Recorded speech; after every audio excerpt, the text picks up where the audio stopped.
Thankful? Are you blessed? Well, you're about to be, because I'm going to read another excerpt from my upcoming book, David's Deception. And I have to warn you that this is about a very sensitive subject matter, but nevertheless, I always say my life is my testimony, and I will gladly share it to help other people get free. So let's listen in, and I know it's going to bless you because, of course, I have an inspirational word at the end.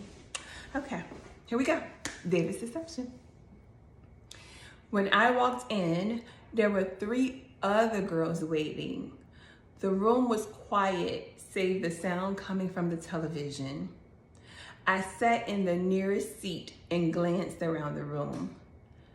Everyone looked just as young as I was, but not nearly as young as the little girl in the hall. I couldn't help but wonder about her story. Did she get raped? Was it by someone she knew, like a friend or a family member? I just couldn't conceive the thought of a little girl with 2 ponytails having consensual sex. I hope the doctor hurries up, one girl said, finally breaking the ice. I know, right? Said another. I came here yesterday and he didn't even show up. The nurse said he had to go deliver a baby. Now, where's the irony in that? They all laughed. I have to make it home before my boyfriend gets off, said the first girl. He would be so mad if he knew what I was doing. He wants me to keep it, but I'm only 18. Well, at least he wants you to keep it, said the other girl. I sat silently in my seat. I wasn't about to offer up any information. Besides, how could they be laughing and talking at a time like this? The doctor is here, the nurse announced.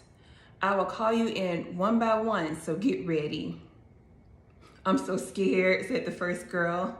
That's why I'm talking so much, because I'm nervous. I hope nothing goes wrong. I looked at her and I saw fear in her eyes. I'm sure she saw it in my eyes too. I took a deep breath and said a silent prayer. Lord, I know this is against your will, but please see me through it. I promise I'll go back to church. I get my life back on track. Please don't let me die. Sabrina, you're up first, the nurse called. I took a deep breath and trembled as I stood to exit the room. Okay, so very sensitive subject matter, like I said, but I remember that day like it was yesterday. It was a very emotional time in my life, and it was just something about being in that room and us women in the room, right? And all the men were either not there or outside in a car, but it was just us. We had to go through that. And in that moment, I just realized that it wasn't worth it. What is love anyway if you have to go through moments like this alone? But then I realized that I wasn't alone, because even though I was doing something that was not acceptable in his sight, I knew God was there. I knew Jesus was with me, and I needed him, right?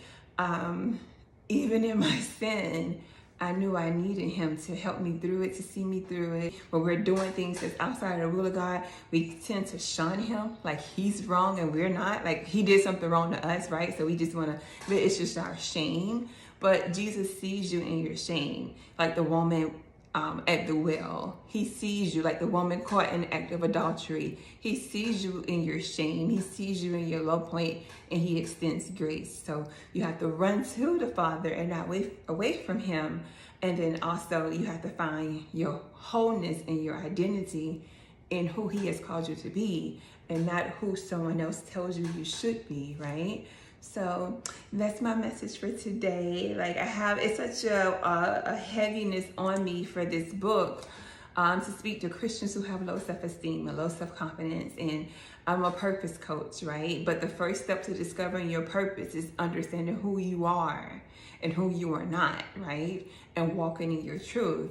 So if you need help with that, you can always message me. But in the meantime, just follow me. You know, I'm going to keep posting excerpts from the book until I get it published, aiming for having it in my hand in time for Black Friday, because I want you guys to go online to make a purchase, you know. That's my birthday.